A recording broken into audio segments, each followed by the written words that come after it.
আসসালামু আলাইকুম। Doctor consultancy থেকে আমি আসাদুল্লাহ টিভি.বিডি ইউটিউব চ্যানেল থেকে আসাদুল্লাহ কনসালটেন্ট আছি তোমাদের সাথে এমবিবিএস ফাইনাল ইয়ার।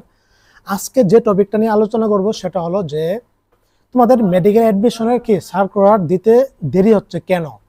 দেখো, যে সার্কুলার দেওয়ার দেরি হওয়ার পিছনে কিছু কারণ আছে। সেটা হলো যে অলরেডি কিন্তু 3 থেকে 5 তারিখের মধ্যে কি সার্কুলার প্রকাশ করার কথা ছিল, কিন্তু করেনি। কেন কেন করেনি দেখো, কিছু বিষয় যদি আমি সামনে আনি এই লক্ষ্য এবার কিন্তু মেডিকেল অ্যাডমিশনে কিছু পরিবর্তন আনতেছে।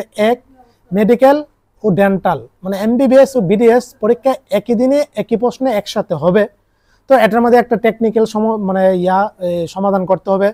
এগুলো তোমরা জানো যে বুয়েট নিয়ন্ত্রণ করে সম্পূর্ণ এক্সাম প্রসিডিউরটা, বুঝতে পারছো? তো এখানে হয়তো ওয়েব ডেভেলপারের মধ্যে মানে ওইখানে সময় যাচ্ছে বিদায় ওইটা কমপ্লিট হয়নি, বিদায় সার্কুলারও দেয়নি, আবেদনও শুরু হয়নি, বুঝতে পারছো? হয়তো কি টেকনিক্যাল সমস্যাগুলি সমাধান করার পরে সার্কুলার দিয়ে দিবে, আশা রাখা যায়। আজকে কয় তারিখ? আজকে অলরেডি তোমার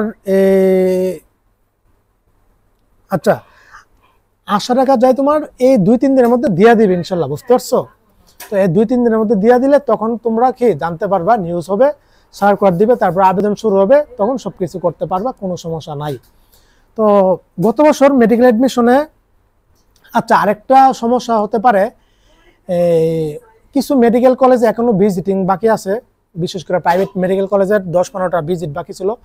ওই মেডিকেল কলেজগুলি কি ভিজিটিং করতেছে বিএমডিসি।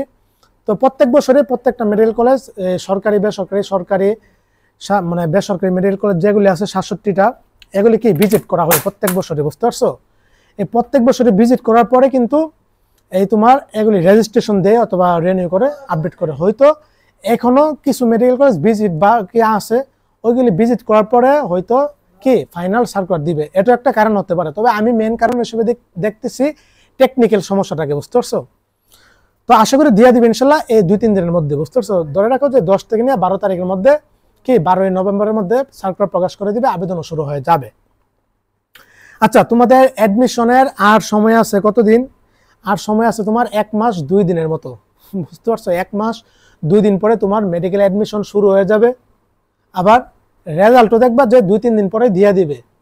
সুতরাং এই সময়টা তোমার জীবনের সবচেয়ে সবচেয়ে গুরুত্বপূর্ণ একটা মহামূল্যবান সময়, বুঝতে পারছো? এই সময়গুলি মানে কাজে লাগাও, প্রত্যেকটা সেকেন্ড কাজে লাগাও। মোবাইল ফোন, বিশেষ করে মোবাইল ফোন থেকে দূরে থাকো, মোবাইল ফোনে একদম সময় দিও না। আর বারবার বই রিভিশন করো, বারবার প্রশ্ন সলভ করো। আজকে আমি স্বপ্নে দেখছি যে কাকে যেন মোটিভেশন করতেছে, বারবার বই রিভিশন করো, বারবার এক্সাম দাও। তো এখন তোমার কাজ হচ্ছে দুইটা: এক, বারবার বইগুলি রিভিশন দিবা; দুই, বারবার প্রশ্ন প্র্যাকটিস করবা, এক্সাম দিবা, বুঝতে পারছো? এই দুইটা তোমার দক্ষতাকে বাড়িয়ে ফেলবে। তাছাড়াও মেডিকেল অ্যাডমিশনের কেন্দ্রে কিন্তু ভয়াবহ অবস্থা তৈরি হয়, বুঝতে পারছো? নতুন পরিবেশ, যারা ফার্স্ট টাইমার, হাজার হাজার মানুষ দেখবা একই ক্যাম্পাসে, হাজার হাজার হাজার হাজার, তখন দেখে নিজের কাছেও ভয়ভীতি লাগবে। আর এবার যেহেতু জিপিএ এর হার কম, সুতরাং এবার মেডিকেল অ্যাডমিশনে আমার ধারণা মতে 1 লক্ষের মতো হতে পারে, মানে আবেদনকারী অথবা প্রতিযোগিতা। গত বছর ছিল 1,31,000 স্টুডেন্ট, বুঝতে পারছো? এবার হয়তো 1 লক্ষের মধ্যে হতে পারে। আর যেহেতু এবার ডেন্টাল আর মেডিকেল একসাথে হচ্ছে, আমারই প্রশ্ন ইজি হবে। বিশেষ করে অনুশীলন এমসিকিউগুলি ভালোভাবে পড়ো, আর দাগানো লাইনগুলি তো ভালোভাবে পড়তে হবে, বুঝতে পারছো? মোটামুটি যারা বইয়ের সাথে সম্পর্ক আসো, এই inter first year second year যারা ভালোভাবে পড়ছো, করছো, মোটামুটি পাস করতে পারবা। আমরা কিছু না, যাদের মোটামুটি যে দরকার, যে পাস করলে চলবে, প্রাইভেট মেডিকেল কলেজ আছে ওইখানে ভর্তি হয়ে যাবো। তো প্রাইভেটেও ভর্তি হওয়ার জন্য কিন্তু কিছু ক্রাইটেরিয়া আছে। কি ক্রাইটেরিয়া? মেডিকেল অ্যাডমিশনে বসতে হবে, তোমার বয়সা ওইখানে পাস করতে হবে, পাস করার পরে ভালো একটা পজিশনে থাকতে হবে। তারপরে প্রাইভেট মেডিকেল কলেজের সার্কুলার যখন দিবে, তখন তুমি আবেদন করলে তোমার পজিশন অনুসারে যেই মেডিকেল কলেজের নাম আসবে ওইটাতে তুমি ভর্তি হতে পারবা। সুতরাং এটা মনে করো না যে আমি মেডিকেল অ্যাডমিশন দিলাম আর দিলে প্রাইভেটের টাকা আছে, প্রাইভেটে ভর্তি হলাম, বিষয়টা এরকম না। এখনো যোগ্যতা লাগে। আর এখানে বিশাল মহাবড় এক কঠিন অটোমেশন পদ্ধতির সিস্টেম, মোটামুটি ভালোই প্রসিডিউর আছে, অনেক কিছু ধাপ আছে, অনেক ধাপ অতিক্রম করে তুমি মেডিকেলে ভর্তি হতে হবে, বুঝতে পারছো? তাছাড়া কিন্তু উপায় নাই।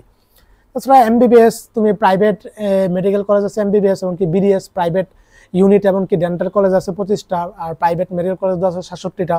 ওইগুলোতে যাদের টাকা আছে ওইগুলোতে সিট কিন্তু আহামরি বেশি না, নগণ্য 6,000 সিট আছে, বুঝতে পারছো? এই 6000 সিট থেকে 45% সিট আবার ফরেনারদের জন্য, বিদেশিদের জন্য। তার মানে দেশিরা ভর্তি হতে পারতেছে 4000-এর মতো স্টুডেন্ট। সুতরাং ওইখানেও কিন্তু ভালো প্রতিযোগিতা, বুঝতে পারছো? যে টাকা আছে ভর্তি হবা, পড়বা, ডাক্তার হয়ে যাবা, বিশ্ব এরকমও না। তারপরে মোটামুটি পাস করতে পারলে, একটা ভালো পজিশনে থাকতে পারলে চান্স পাবা, ভর্তি হতে পারবা কোনো না কোনো একটা প্রাইভেট মেডিকেল কলেজে। তো প্রাইভেট মেডিকেল কলেজ নিয়ে বাংলাদেশে একমাত্র আমি ইউটিউবে কন্টেন্ট তৈরি করি আলহামদুলিল্লাহ। গত বছর যারা প্রাইভেটে ভর্তি হয়েছে 5000 থেকে 6000 স্টুডেন্ট থেকে 5000 জন কিন্তু আমার চ্যানেলে যুক্ত আছে, সরাসরি আমার সাথে যুক্ত আছে, আমার পরামর্শ নিয়ে ভর্তি হয়েছে। এমনকি আমিও অজস্র জনকে বিভিন্ন মেডিকেল কলেজে ভর্তি করে দিয়েছি, বিভিন্ন সুযোগ সুবিধা নিয়ে, কিস্তি নিয়ে, টাকা কিছু কমায় টমায়, যত ভালো সম্পর্ক আছে আমার মেডিকেল কলেজগুলির সাথে, কিছু কলেজের সাথে। তো মোটামুটি অনেক বড় রকম একটা অ্যামাউন্ট কমায় ভর্তি করে দিতে পারছে। যেখানে ভর্তি ফি লাগে 21 লক্ষ টাকা, তো সেখানে কিস্তি আকারে দেওয়া লাগে 13 লক্ষ টাকা এবার নিয়ম করছে। তো এমনও কিছু মেডিকেল কলেজ আছে এতই ভালো সম্পর্ক, 15 লক্ষ টাকায় ভর্তি কমপ্লিট করে ফেলছি, কিছুটাতে 13 লক্ষ টাকায় ভর্তি কমপ্লিট করে ফেলছি, বাকি টাকা মাফ করে দিতে পারছি। তো তোমরা যারা প্রাইভেটেও ভর্তি হওয়ার টেন্ডেন্সি আছে অথবা লক্ষ্য, সমস্যা নাই, আমি তো আছি, আমার সাথে যোগাযোগ রাখবা, ভালো একটা হেল্প করতে পারবো ইনশাল্লাহ, কোনো সমস্যা নাই। হ্যাঁ, এই ছিল। আর আপাতত পাস করো মেডিকেল অ্যাডমিশনে যারা আসো। আর সেকেন্ড টাইমাররা প্রাইভেটে বেশিরভাগ ভর্তি হই, তবে এবার যে প্রাইভেটে ভর্তি হয়েছে বেশিরভাগ 50%ই ফার্স্ট টাইমার ছিল, বুঝতে পারছো, আর 50% সেকেন্ড টাইমার। কিন্তু অন্যান্য বিগত বছরগুলিতে কি সেকেন্ড টাইমার রয়েছে 80% ভর্তি হই। কিন্তু এবার দিন দিন প্রাইভেট মেডিকেল কলেজগুলো কঠিন হয়ে যাচ্ছে। তো এবার প্রাইভেট থেকেও সিট কমে দিবে, সরকারি থেকেও সিট কমে দিবে। তাছাড়া প্রাইভেটও অ্যাডমিশনে দিন দিন কঠিন করে ফেলতেছে, এটার জন্য কি যে যাবে পারে স্বপ্ন MBBS পড়ার হালটা ধরে ফেলতেছে, বুঝতে পারছো, দিন দিন আরো কঠিন হয়ে যাবে। তো এই ছিল। সবাই ভালো থাকো, সুস্থ থাকো, সবার জন্য অনেক অনেক শুভকামনা রইল। যখন সার্কুলার দিবে তখন আবার পূর্ণাঙ্গ ভিডিও কন্টেন্ট দিব। আর আমি ব্যস্ত ভিডিও দিতে পারি না, ডাক্তারদের নিয়ে কাজ করে আমি, ডক্টরস মেট্রোনি বাংলাদেশ আমি নিজে এই প্রথম প্রতিষ্ঠা করলাম, ওইটাতে আমি নিয়ে ব্যস্ত থাকি বিদায় ওইভাবে ইউটিউবে আর সময় দিতে পারতেছি নাকি তোমাদের। তো পরবর্তীতে তোমাদেরকে আপডেট নিউজ আমি জানিয়ে দেবো। আসসালামু আলাইকুম ওয়া রাহমাতুল্লাহি ওয়া বারাকাতুহু।